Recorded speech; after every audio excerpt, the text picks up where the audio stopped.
Hello, encouragers. I'm Rebecca Scott, wife, mother of 4, author, and owner and designer of Rebecca Scott Designs. I'm here to encourage you, to make you feel the I can do this spirit each and every day of our awesome journeys to fulfill those many important roles. I believe we are fully equipped to execute, and I will provide you with as much knowledge and practices and systems as I can to help you understand just what I know you can do. Execute. We got this.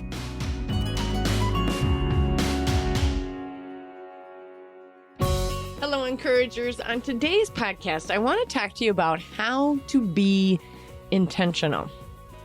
You know, we hear this word a lot, and I hear it a lot in the coaching is, gosh, I just need to be more intentional. How do you do it? And I thought, oh my, there's plenty of ways that you can be intentional. Now, some of it is innate. It's just something that some people are more intentional than others, but I truly think it can be taught, and I truly think it should be. So, how to be intentional. Since I was a kid, my mom always said Rebecca is very intentional. I never knew how to take that, but it's true. I'm very intentional. And I think it is something that comes naturally to me. But over the years, I've come up with methods to help me to stay intentional and help me coach others on how to be intentional as well. I talk a lot about how to know thyself. When you know about yourself, you will greatly improve your life because you can improve your strengths and work on weaknesses that matter. Only the weaknesses that matter. I will not become a math genius overnight and don't care to, right? And when you know yourself, you know who God made you to be, and then you can also be the best version of yourself when you know yourself. So ask yourself first, am I other motivated or self-motivated? Okay. So meaning if you're other motivated, you need others to help motivate you on goals, your intentions, your dreams, etc. Okay. So if you need to work out more, you immediately think of a buddy you can do it with. Or when brainstorming ideas, you call a friend to help you work through the ideas. Or when you're trying something new, cooking, cleaning, organizing, you recruit a friend to help you stay on track. That is other motivated.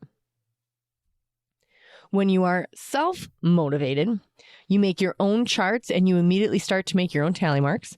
You like to work out on your own and you don't need a gym membership to prove you have done it. You can brainstorm on your own and start your list of when and how to accomplish it. You have secret task lists that serve as your greatest motivators, and you love to cross things off your list that you made all by yourself. Please note, all your motivations are not all one of them, either other or self, okay? You may be both self and other motivated depending on the task or the job. Like the gym, you may be other motivated, but work, you're very self-motivated. And neither one is good or bad or better or worse than the other one. It's just important that you know, whatever the task is, if you tend to think other motivated or self-motivated, okay?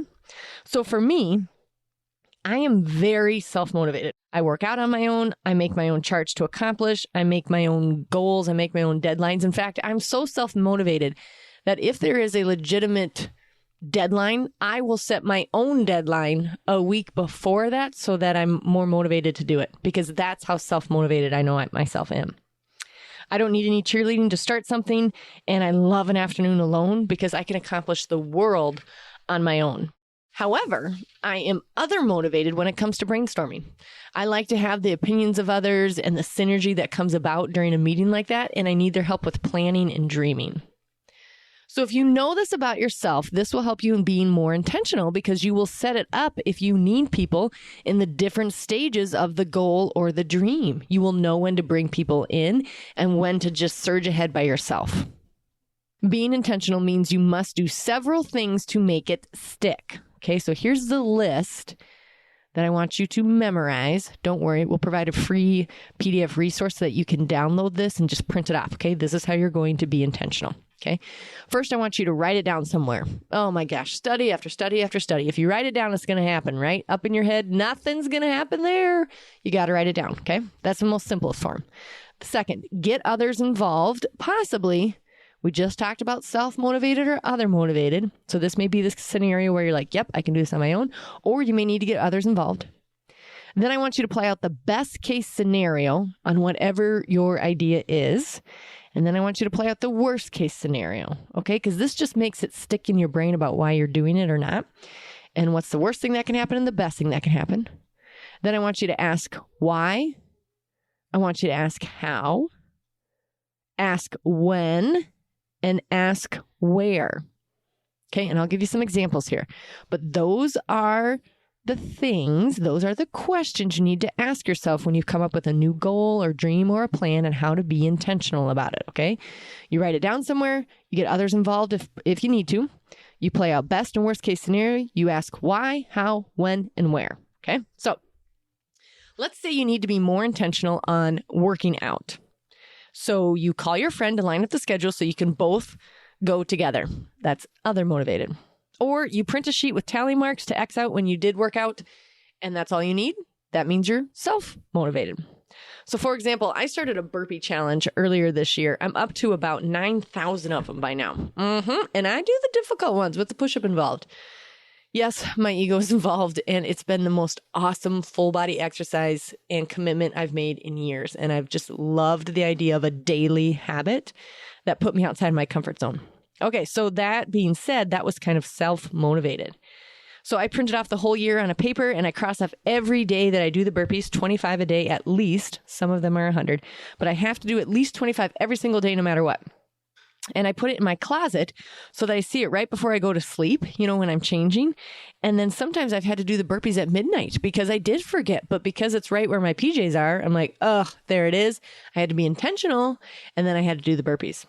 Okay. I knew that I must do it no matter what. I didn't even tell anyone in the beginning.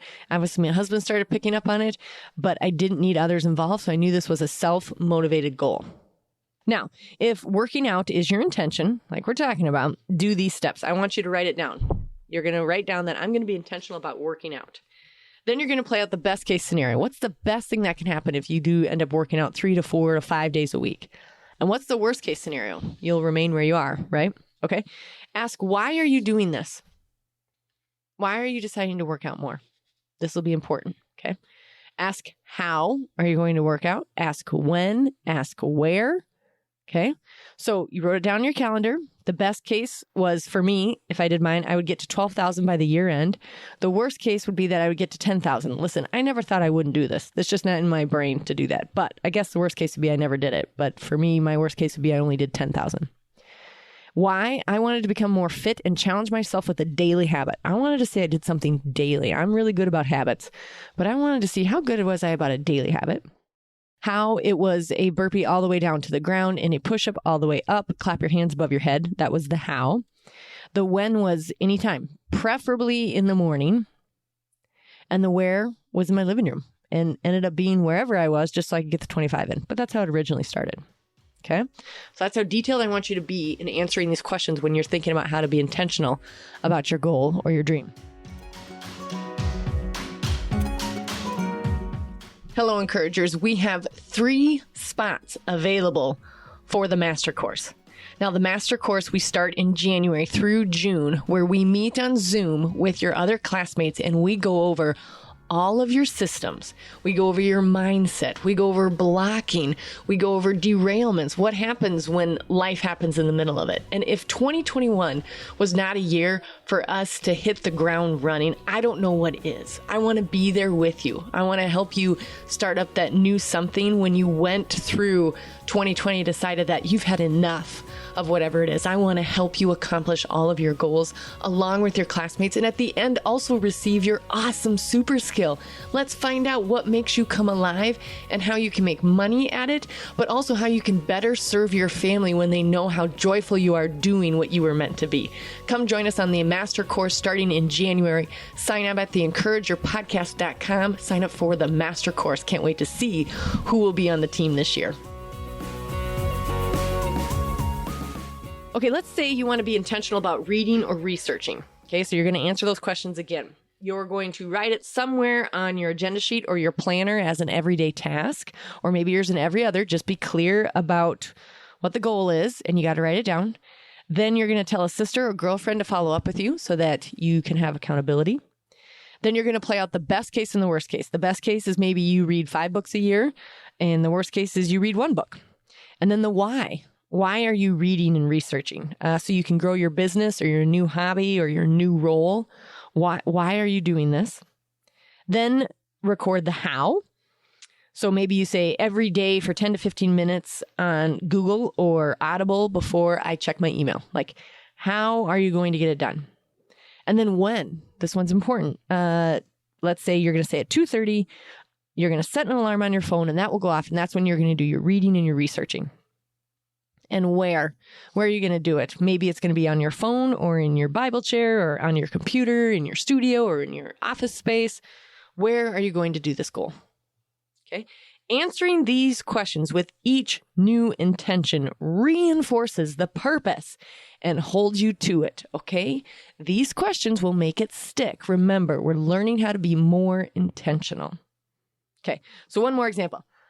Let's say you want to make your social media posting more regular. Ooh, do I hear this one a lot in the coaching about, I'm not that good at social media, or I need to be more intentional about it or more consistent. So this is a good one, okay? So I want you to write it down somewhere. Write down that you need to be more intentional on the social media and you're going to plan them out better. So maybe you schedule it out the post every Monday. And so you're going to write down, I'm going to schedule my posts for the week every single Monday, and I'm going to write it down on my planner and maybe a sticky note for my bulletin board, okay? Or wherever you need to, but you got to write this down so you can read it.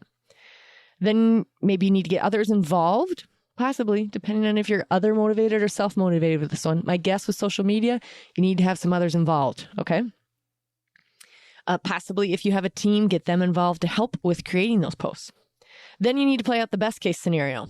What's the best case if you are more intentional about your social media? You gain influence and a better return on your ad spend, and then consistency. And then the best thing, talking best case scenarios, you have more free time without content creating in your brain. You know, when you're with your family and meanwhile you're creating content in your brain? Totally been there. Know what that's like. But if you had planned it out, maybe you wouldn't be doing that. Maybe you'd be fully present with your family. Okay, the worst case scenario is that you don't change it. You're still content creating in your brain and you still feel overwhelmed with social media, right? Okay. Then you're going to ask why. Why are you going to be more intentional about being consistent with your social media? Let's say it's because you need more consistency to read the data of what works and what doesn't so that you can increase your sales and spend more time with your family. Then ask how. How are you going to do it? How are you going to do the social media? Maybe you start using the ad schedule and the Facebook ads page and the marketing promotions calendar. Remember that podcast? It's a good one. Like, how are you going to do the social media now? Okay. And then ask when, which is a lot of it with this one is when are you going to do this? So you're going to pre-schedule everything on Monday mornings or Tuesday afternoons or whatever it is. Make sure you're recording the when and make sure it's when the creative energy is flowing. Don't do it at midnight if you're not real awake at midnight. Okay. And then ask where. This is, all these questions are helping you to be intentional and really envision yourself doing it. Okay. So ask the where. Is it at your desk with a cup of tea? Is it in front of your calendar? Is it with your team at a staff meeting? Where is this happening? Okay. So it seems so simple, but each time you take the effort to write down the answers to the questions of how to be intentional, it allows you to play out if you really want to do it. Because you may get to the end of those questions and go, I don't want it. I don't want it that bad. Okay. Then pick a new goal, pick a new direction, or play around with the questions. What part? Is it the where that you don't like? Is it because you have to travel somewhere to do the where? Really dig into the questions. What part of it is that you don't like? Or what part of it that you do like? Then after you've answered these, you need to set up the steps necessary to accomplish it. How can you maintain it? How can you make it even more consistent and make sure that you accomplish it? Soon, being intentional will come naturally for you, and you will build in time and energy for your new goals and dreams because you have the intention behind it. You know the simple steps, the practical steps to be able to accomplish it. Okay, so be sure to print out the free resource on the encouragerpodcast.com for the questions, okay? Now, the questions on how to be intentional that you will ask yourself when you are doing anything new, any new role, any new goal, any new dream. And if you want to be more intentional, these are the questions you're going to ask. You're going to write it down somewhere. You're going to get others involved, possibly, depending on if it's a self-motivated or an other-motivated thing. Okay. You're going to play out best case scenario, worst case scenario, and then you're going to ask why, how, when, and where. Until next time, encouragers. We got this. I know how you can start executing on all the things that God has equipped you to do. You can pick up my book at theencouragerpodcast.com and check out the store complete with book, journal, and the master course. Also, make sure to check out the resources tab where you'll get a hold of all the PDFs from the podcast. Thank you for tuning in, Encouragers. Remember to subscribe so it's automatically on your phone. And please rate and review me. We got this, Encouragers.